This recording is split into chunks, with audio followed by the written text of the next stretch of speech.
Welcome to the Vacation Rental Show, How We Grow. This is your essential playbook to grow and scale your vacation rental business. With advice and insights from the best in the biz, I'm your host, Lynell Gordon. So, welcome to How We Grow, the Vacation Rental Show. I'm very excited to have with us Fred Boothby. And I'm saying your name right? Yes, Okay. you are. Because sometimes, it's really important, I think, that you say somebody's name right. So, Fred, how long have you been in the industry? We started renting out our home on Airbnb back in 2014. So really full-time in the industry only 2 years and part-time 4 years, but we've been Airbnb hosts and travelers since 2014.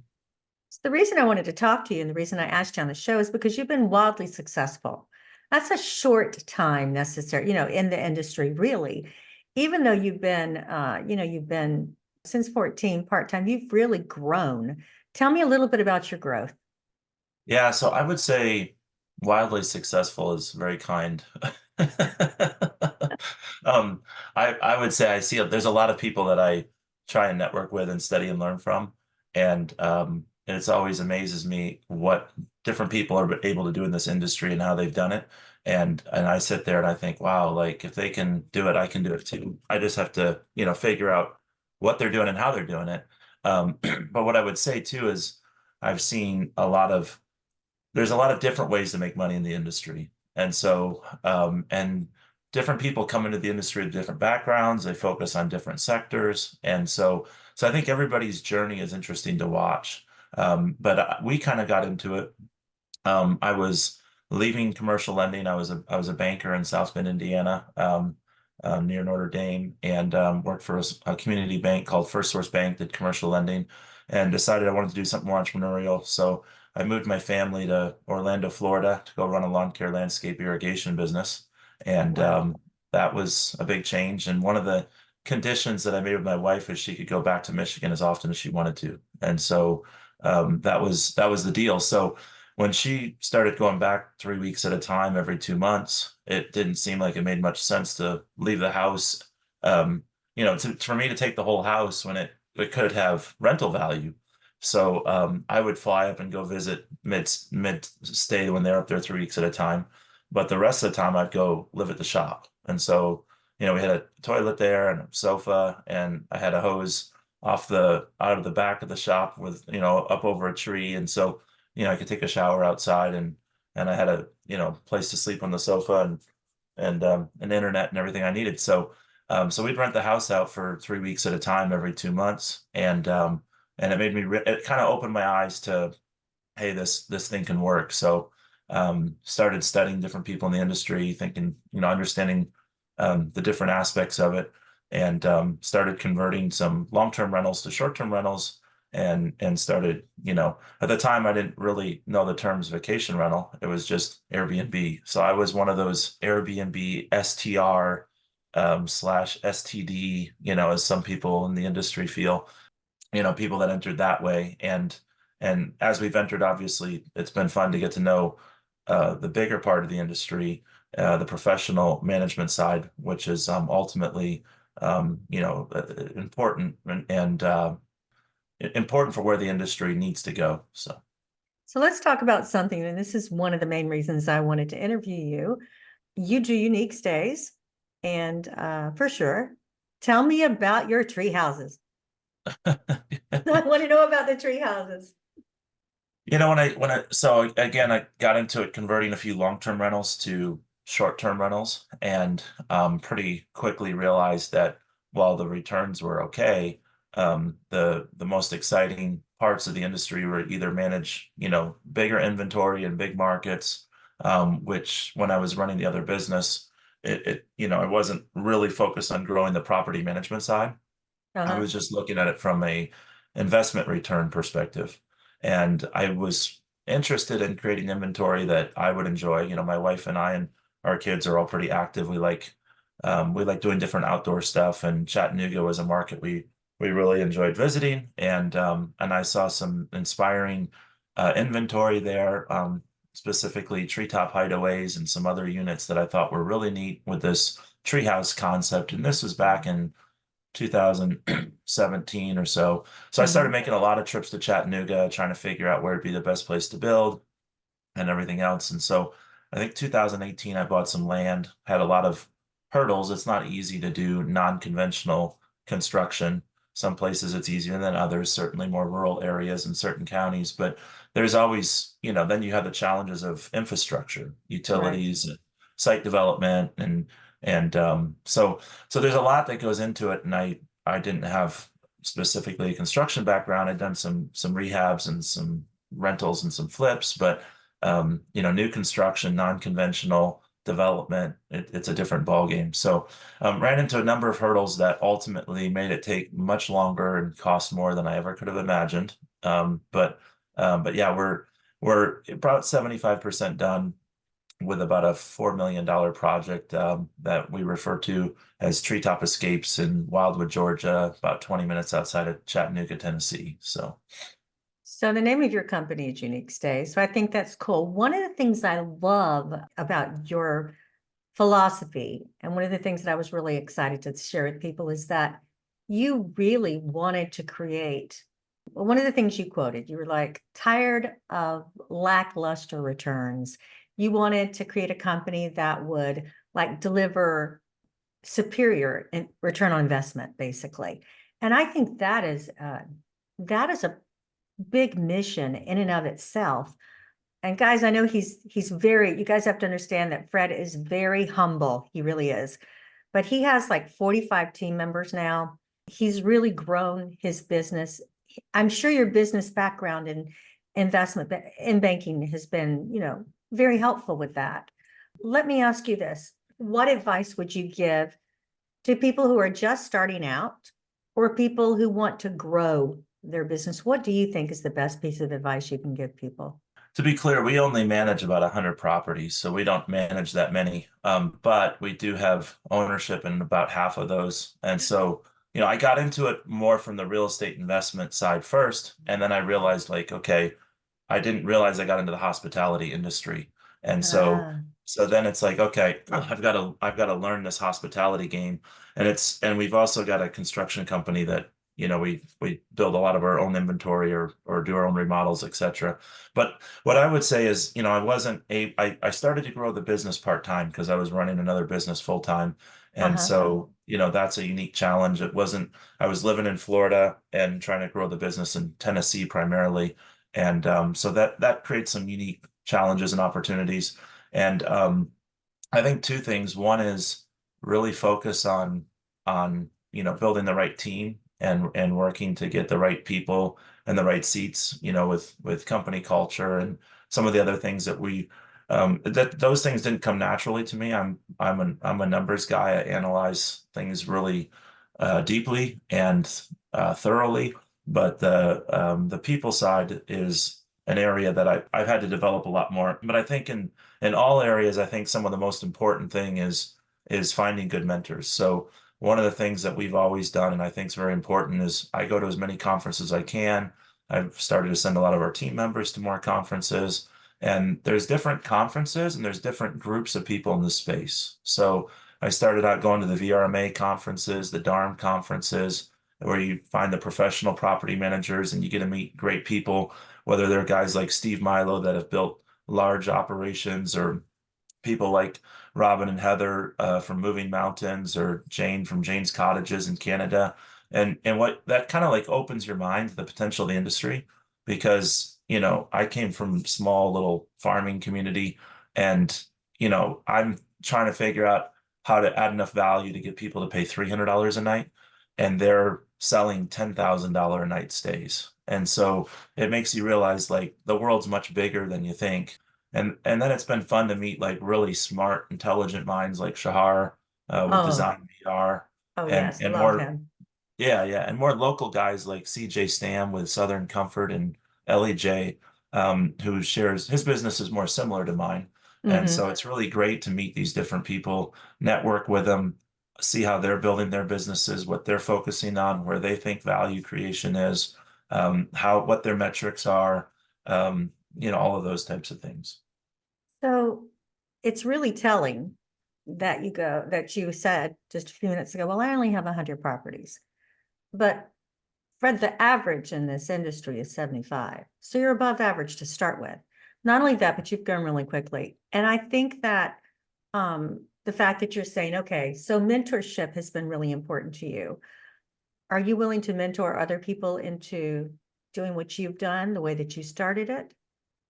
Yeah, absolutely. Okay. I mean, you learn different things from different people. When we first got in, I brought in Simon Lehman, who I had no idea what a big name he was, and it was a Yeah. very, at the time, a very expensive move to bring him in. But it was, there's so many different people in this space, and like talking to people from C2G advisors and other people, that have podcasts in the industry, like Michael Elefante or Jeremy Worden, the Alex and Annie podcast, your podcast, of course, too, I like to listen to. And I met you at a conference most recently. Yeah. So, Yeah.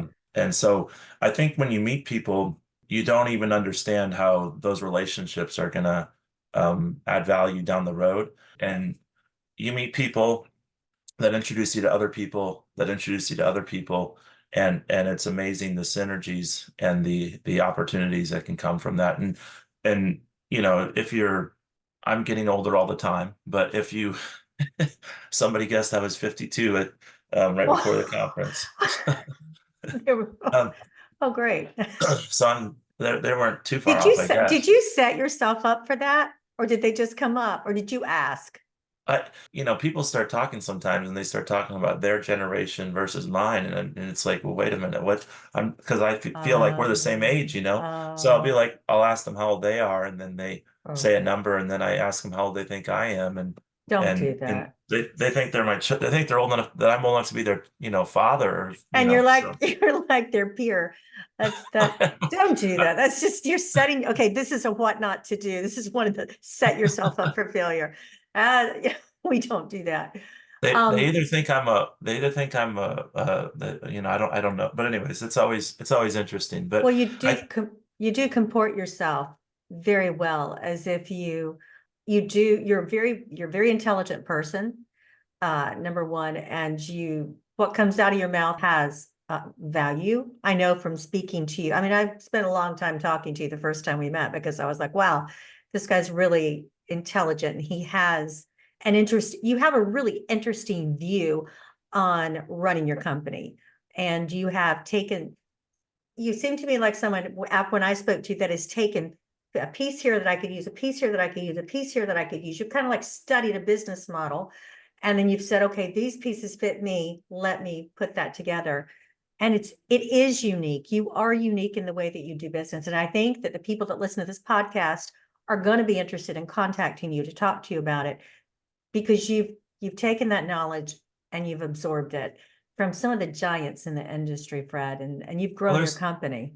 there's no original ideas, and so you know um there's no, I mean, there are original ideas, but it's a lot easier to say, hey, what's working and who's doing it well.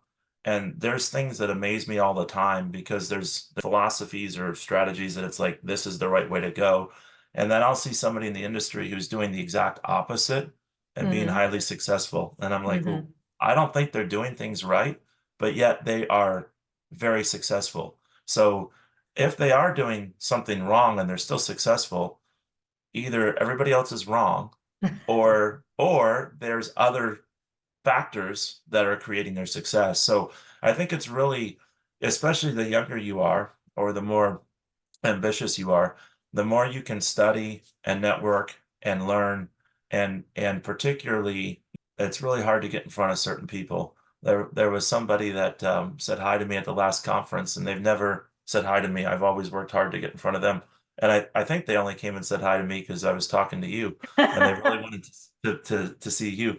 But but I think the point is like, if there is somebody that you want to get to know, think about what it is that they do or need, and try and find ways to give to them until they're like, wait a minute, why is this person giving me something? What is it that, and then what they'll want to do naturally is reciprocate. And so, um, there's Oh, I'm tall, so people notice me at conferences because I'm tall, yeah. but I don't want them to notice me because I'm tall. I want them to notice me for other reasons. So Well, can I I just tell just you that what you just said is such a beautiful, it was a beautiful thing, guys. If you didn't notice, he didn't say, Lynell, why don't you introduce me to people because you know people? What he just said is give to these people that you want to get to know better, and eventually they'll notice you. I will say this, our people, our industry is very unique in that people do want to help people. The most successful people I know are almost always willing to sit down and talk with someone and help them start, because you did say like there's no wrong way to do things, and you really backed it up with what you said. One of those things is that people in different areas do business differently. People like Steve at Casago, people like Steve at V-Trips, people like Steve Karen at iTrip. Their business model is totally different. So pick someone that you want to be like. Now, your tree houses, I can't wait to come see. I'm going to do that in the next year, God willing, and the creek don't rise kind of thing. I'd love to come and see yeah. how you do that, because I think that we move in directions. Like I bought a piece of land and I'm thinking, what would that piece of land be great for? I bought it because it was the right thing to do at the time. And I'm not a developer. You've really done development now by yourself. You've done this contracting piece. Tell me the secrets to how, or even if it's not a secret, tell me how you got into the contracting part of being able to do that. Built by property managers for property managers, Streamline is a powerful software that gives managers enterprise-level capabilities to drive more revenue and improve operational efficiency. Migrating to Streamline allows property managers to gain functionality while reducing the need for multiple vendors, improving flow by logging into a single system and reducing redundant technology costs.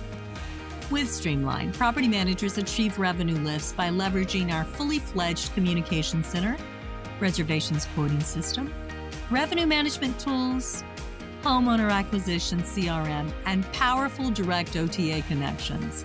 Streamline also has industry-leading trust accounting and report capabilities to give you clarity in an overall company performance.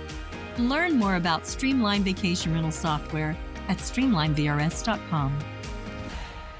I think you just got to look at each part of whatever you're doing as separate pieces of business. So, like, if you want to be an arbitrage and you want to be one of those STR guys, listen to people like Sean Rocky G from Airbnb Automated and others like that.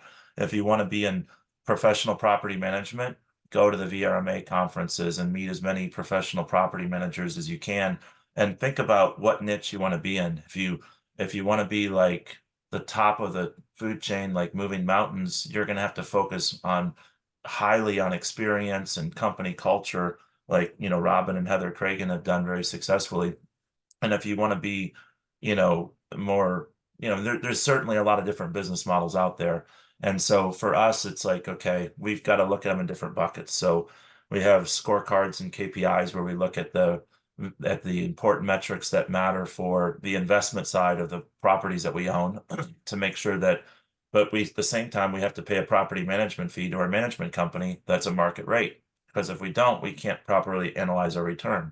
So some one of these people, like, they don't think about the cost of management. They're like, I'm making money. It's like, well, where are you making money? Are you making money managing real estate or investing in real estate?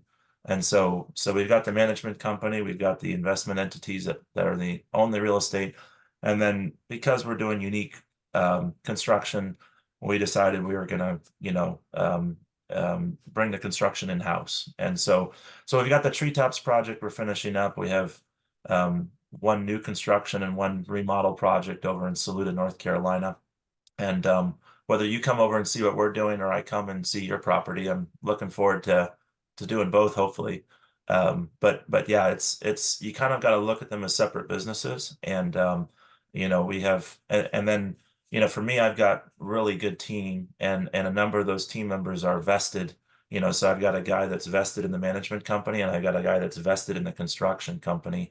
And Tyler and Ron both do a great job with those things. And understanding your numbers is very important. And whether Mm-hmm. you outsource that to I think I think having good financials is very difficult to do in this industry. It's quite complex. And whether you bring it in-house or you look for software solutions or you outsource it, whatever you do, you just need to make sure that you know where you're at with your numbers. I think that's incredibly important. I do, and I think that is underrated. I did a session at the women's conference on P&L, on learning your P&L. Basically, well, it was hidden inside an EBITDA. I don't remember if we called it EBITDA. We have to teach people how to get to their EBITDA and what they need to do. So it's an interesting thing. I absolutely agree. One of the things, guys, so if you're looking for someone who knows a lot about, look at what Fred has done here, guys. He has taken his business and he's put it into segments. And a lot of us in the vacation rental industry, it was a huge deal when we brought our linens in-house. You remember that, guys, how difficult it was to figure out, number one, the software we needed to make it work. And number two, the physical location of our laundries and how to get from A to Z. I know that my sister at Hobbs Realty, she just brought those in a couple of years ago. She just bought a box truck at the end of the year because of tax and because it's the right time to buy, of course, to deliver those. So I think that when you focus on these individual projects, like you were talking about the individual parts of your business, I think having mentors and having people to tell you how they did it is important. So I think that people will be interested in talking to you, Fred, about the construction you brought inside. If I could just say too, I think, depending on where you're at in your journey, different size companies and depending on your specific company, and you're gonna have different challenges. So like sometimes it's software challenges and you need some people that you feel really have implemented software well in their business. Other times it's accounting issues. Other times it's operational issues. For us right now, one of the pieces that I think we're trying to figure out and I look up to and I'm trying to network more is the whole social media piece, particularly for, these curated, special design communities. There's people like Mike Will Travel and Journey Moore and Ben Wolf from Stayonera. I'm trying to network more and learn all these social media influencers, and it's much more complicated than I ever imagined. And I never thought I would ever want to just spend 10,000 a month on social media, but they're convincing me that it's a good idea. So, There's a so lot of power there. There yeah, certainly is a lot of power. then there's people like Ben Wolf who's creating these incredible communities, and Zach from Spontaneous and that are starting to document some of these types of places, and it's like, okay, if I can learn what I need to learn from these guys and apply what they've learned to what I'm doing. And there's probably some things we can learn from each other, but there's a lot more I can learn from them than they can learn from me. So I have to figure out ways to make them want to spend time talking with me. So The other thing you have to figure out with that when it comes to social media is your style. You think about the people that are wildly successful on social media, and a lot of times they're completely different. Some have these well curated programs and others just do on the fly. They're very casual. So I think that that's important, especially if you're doing it for communities and you'd want, so yeah, I'm not yeah. even talking about podcasts. I'm just saying like promoting videos and No, photos. yeah, Yeah, and thinking about if you're going to brand it as a single location or multiple location or single concept and what you want your brand to stand for. And there's a lot of details. I mean, when you're looking at stuff on Instagram, your impression is solely based on what you see. And so like every detail matters. And what I've learned is I've got a lot more to learn to get to where I want to so go. So what I was saying is what I meant, and I was coming from a different point of view, is Yeah. that people like Ginger Harrelson, look her Yeah. up. Yeah, She's I met her, beach ball properties. Met yes, them. Yeah, she's wildly successful on social media, and what she's yeah. sharing is different than maybe, so, I What's mean, what's happening what's happening Orange Beach and what's happening Gulf Shores, 50,000 followers on her Facebook groups, exactly. and And it's because she's interesting. Ginger right. is phenomenally interesting. She's interesting to talk to, and she shares herself personally. She puts herself out there for her company, and people look at her and she looks like, she seems like on social media, like this glamorous lifestyle. But I'm going to tell you, she's like she's like moving mountains when you look at beach ball movie. She they're both She's a incredibly hardworking, yeah, she's hardworking. That little Grinch theme smart, that they had kind. going on, I think she's the one under that Grinch costume. I'm pretty I sure, but I I don't know. think you're right. I do Yeah. think you're right. But I just think about the different ways that people do things, and they're at the heart, they're just such nice people, Fred, you know? Yeah. And so That I think that's genuine. what I've been really appreciative too. Like coming into this industry, I used to be like, I can't tell people what's working and what's not because they might copy me or they might come Yeah, compete with me. And what you realize is like this industry still like being, everybody has a moat of protection around their own local market. Yeah, somebody else can come and compete, but they can get data from AirDNA, they can get that's data from right. other places. Yeah. So there's less, so I think it's really neat and fun to network with people that are, outside of your market because it's so easy to do and there's so little risk and you learn so much. There's a And like you said, they're all very kind and they very are. and most everybody I've met has been very reciprocal. If you're open and honest and transparent and they reciprocate. So There's a biblical concept, and it's called standing on shoulders. It's a Hebrew saying, but what it talks about is people that are standing next to each other, shoulder to shoulder, supporting each other. And I think that our vacation rental industry is like that. And I do believe that we have the kindest, most wonderful people. I want you to tell me your favorite guest story. so one thing I'll say before we transition, I had a Jewish partner, and there's a Uh-huh. saying that anytime a Jewish person makes money, five other people behind them also make money. And so Oh, may it be. they're they work together very well in teams and and so anyways, that's just my experience That's true. That's with true. I tease Shahar about that sometimes, but I'll transition to answer that question too. But Steve Milo, I remember I was dealing with a big decision, outsourcing or bringing the accounting in house, and I said, Steve, can I talk to your finance guy? And he gave me the name and number for CFO, COO, and open up the door for that connection. And I spent about an hour just talking through, and I'm a peon, right? Like he's a titan, I'm a peon.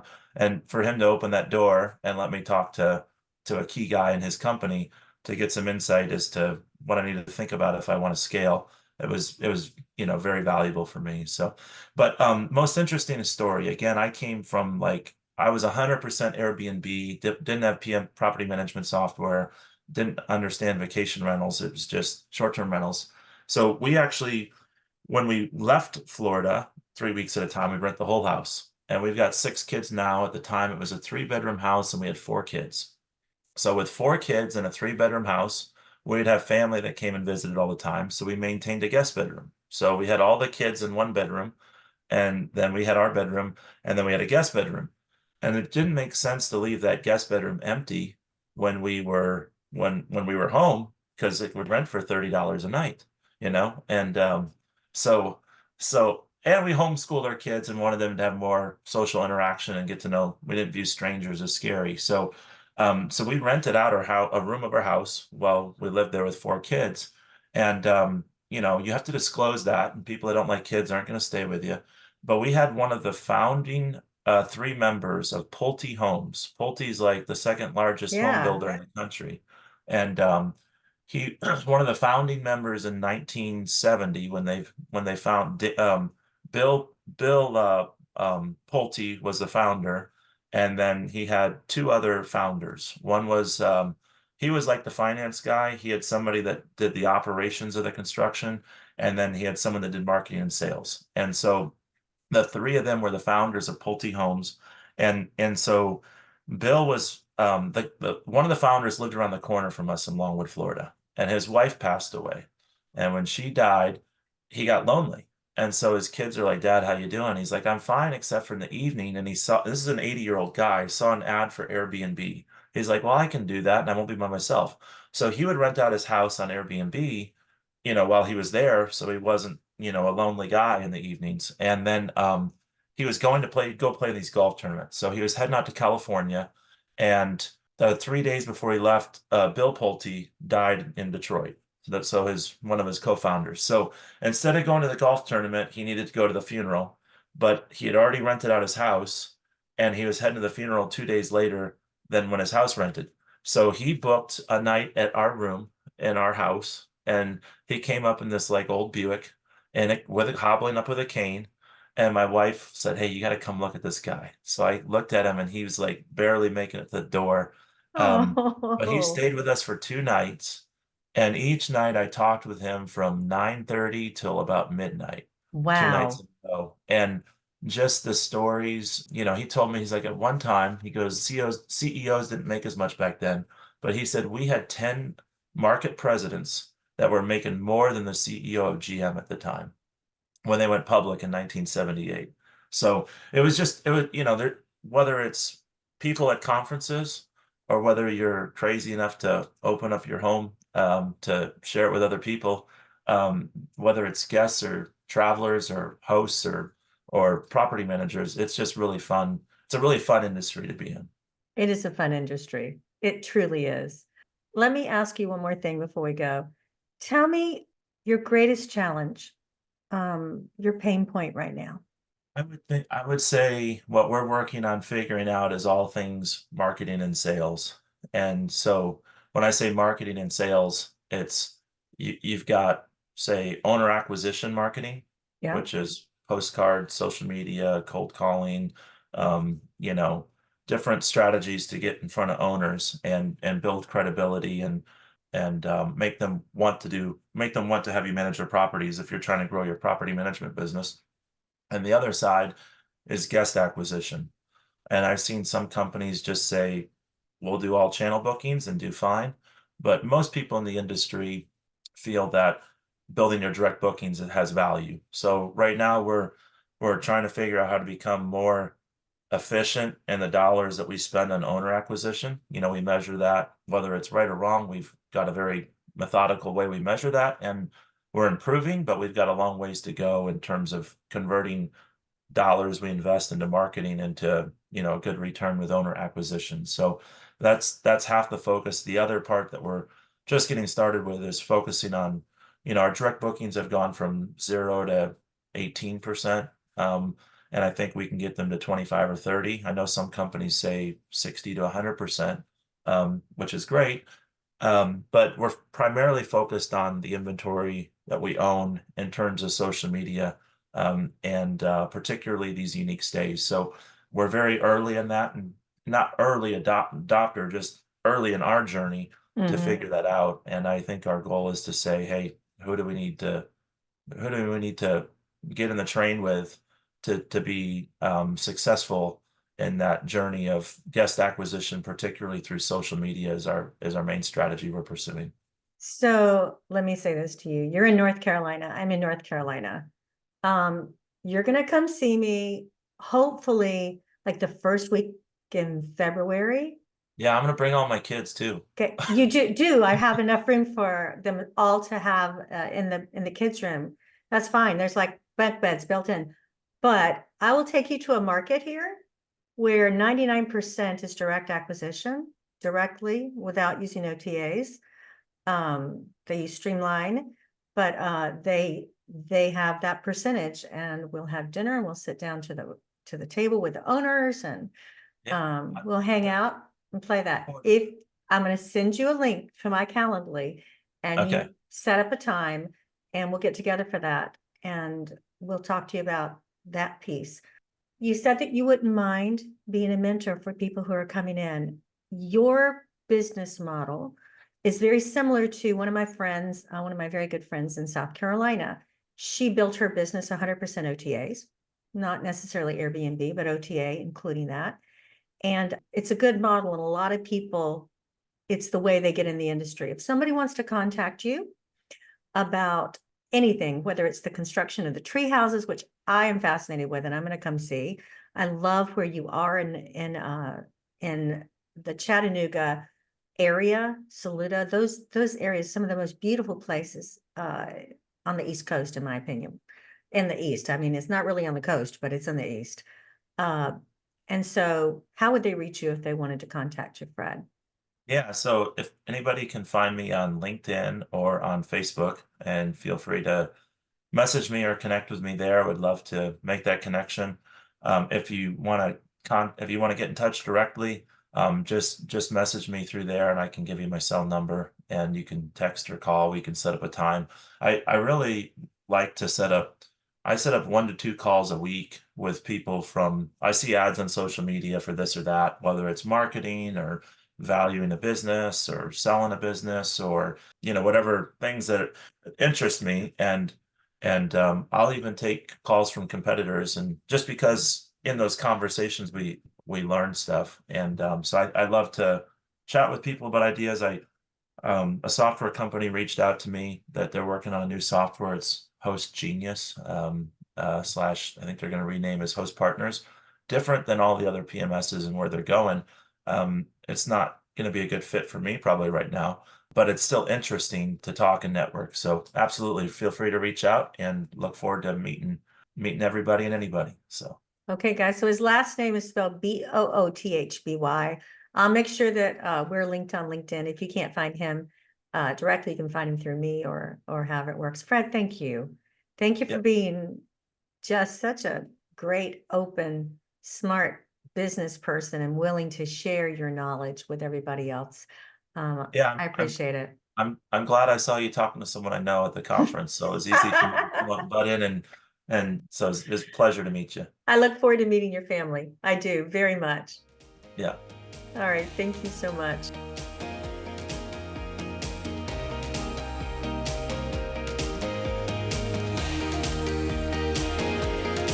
This episode of How We Grow is brought to you by Streamline. To find out more about how Streamline can help grow your vacation rental business, visit streamlinevrs.com. Make sure to search for How We Grow in Apple Podcasts, Spotify, and Google Podcasts, or anywhere else podcasts are found, and hit subscribe so you never miss an episode. On behalf of the team here at Inhabit, thanks for listening.